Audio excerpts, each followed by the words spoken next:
pagi, Bu. Selamat pagi. Ibu bagaimana kabarnya hari ini? Baik, Bu. Perkenalkan Ibu, saya Bidan Maria yang bertugas pada pagi hari ini. Ibu sebelumnya Ibu namanya siapa? Nama saya Bu Vivi. Umurnya berapa Ibu? Umur saya 25 tahun. 25 tahun. Kedatangan Ibu ke sini ada yang bisa saya bantu? Begini, saya sedikit cerita ya, Bu. Akhir-akhir ini saya tuh melihat di media sosial itu tentang stunting seperti itu. Terus saya itu sedang hamil muda. Saya tuh kayak apa ya, Bu? Saya tuh takut gitu, nah. Jadi saya tuh pengen tahu apa itu stunting, terus tuh bisa menyebabkan katanya untuk anak-anak dan seperti apa saya kurang tahu. Makanya saya datang ke Ibu Bu Bidan biar saya itu siapa tahu bisa dari hamil ini saya bisa menghindari atau seperti apa gitu. Nah, saya mohon penjelasan Ibu sih. Oh iya, baik. Nanti di sini saya jelaskan tentang itu stunting ya, Bu. Nah, mungkin Ibu bisa nanti menyimak sedikit tentang penjelasan saya. Nah, di sini stunting itu merupakan gangguan tumbuh kembang yang biasa terjadi pada anak akibat kekurangan gizi kronis.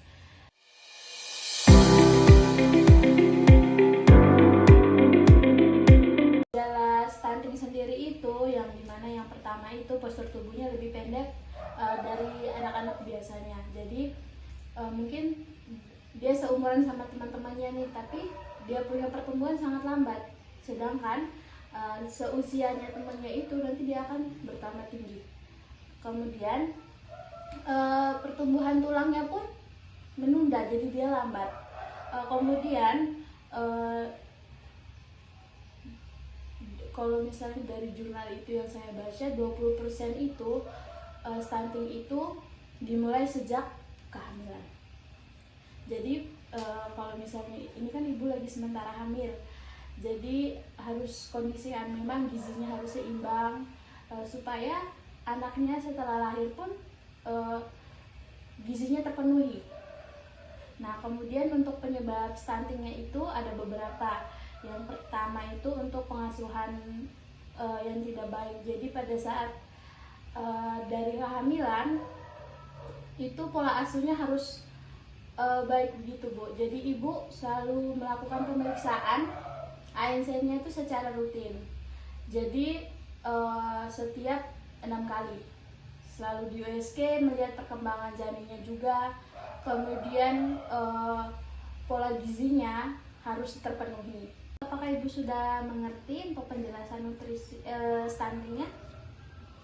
Saya mau nanya untuk efek sampingnya itu seumur hidup atau seperti bisa diobatin atau seperti apa ya, Bu? Nah, untuk efek sampingnya sendiri itu dia seumur hidup, Bu. Jadi nanti dapat berlanjut dari generasi dari misalnya dari anaknya ibu ke generasi selanjutnya.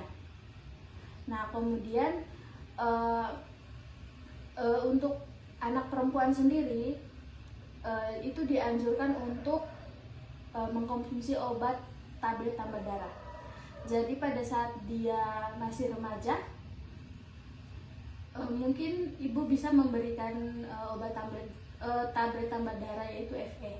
Mungkin ibu sebelumnya kan lagi sementara hamil, ibu konsumsi vitamin obat tambah darah tidak dari dokter atau dari bidan? Mengkonsumsi, tapi ya kayak saya merasa kayak pusing kayak gitu baru saya tuh konsumsi gitu, nah, Bu. Oh iya. Kalau obat tambah darah itu sangat penting ibu untuk ibu hamil. Karena apa? Dia itu untuk mencegah perdarahan pada saat melahirkan. Jadi kalau misalnya setiap kunjungan pasti disarankan untuk selalu minum obat tablet tambah darah. Kemudian untuk bagus juga untuk janinnya yang di dalam kandungan. Karena apa? Untuk mencegah stunting. Nah, untuk jangka pendek, ada jangka pendek dan panjangnya. Ada resikonya yang sangat berbahaya bagi janin ataupun ibu sendiri. Yang pertama, dia bisa menyebabkan kematian entah pada anak atau ibunya. Nah, kemudian dia lebih rentan terkena infeksi. Jadi pada saat dalam kandungan dia juga mudah untuk terkena. Pada saat lahiran pun karena dia stunting, dia cepat terinfeksi oleh virus-virus yang ada di luar. Baik ibu, di sini stunting itu mungkin bisa dapat dicegah dengan ada beberapa cara. Yang pertama itu untuk pola hidup sehat, dimana harus menjaga kebersihan, pola asuhnya harus bersih, kemudian makanan bergizi, sayuran-sayuran itu sebelum harus dimasak dicuci dulu terlebih dahulu, menggunakan air bersih, terus itu dibersihkan. Masaknya pun kalau bisa mungkin setengah matang, jangan terlalu matang. Terus daging, kan ibu lagi hamil, daging-dagingan juga perlu, terus harus dimasak bu, yang benar-benar matang. Kemudian FE-nya tadi nanti ibu bisa minum setiap hari begitu. Kalaupun nanti merasakan mual, mungkin ibu bisa jeda sedikit terus nanti minum lagi, tapi setiap hari. Nah kemudian fisiknya ibu juga harus dijaga, mungkin jangan melakukan pekerjaan yang berat, terus olahraga setiap pagi, terus emosinya juga harus bisa dikontrol. Kemudian pada saat nanti ibu melahirkan, ibu memberikan ASI eksklusif. Jadi ASI eksklusif itu ASI yang diberikan kepada bayinya itu selama 6 bulan. Jadi selama 6 bulan itu ibu benar-benar memberikan ASI kepada bayi ibu, agar pada saat di ke-1000 harinya bayi ibu itu tidak ada terjadi apa-apa, salah satunya stunting, karena ASI itu sangat penting untuk bayi itu sendiri. Kemudian setiap bulan pastikan ada di tempat ibu puskesmas atau posyandu begitu. Nah itu setiap bulannya harus ibu melakukan pemeriksaan untuk pemeriksaan pertumbuh kembangnya bayi ibu. Jadi setiap 1 bulan dikasih imunisasi, terus nanti dicek tumbuh kembangnya sampai dia mungkin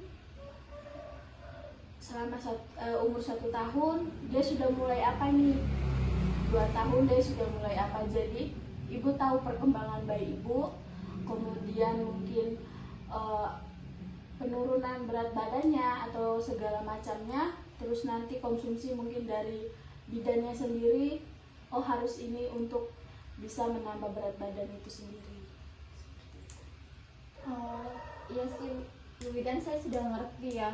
Jadi untuk mencegah stunting ini, itu berarti saya harus pola hidup sehat, terus yang udah dijelaskan Ibu Bidan seperti itu. Nah saya ngerti sih, ternyata stunting itu sangat berpengaruh banget sama keturunan ya. Iya, sampai ini ya. Terima kasih ya Bu Bidan atas penjelasannya. Iya, sama-sama. Iya.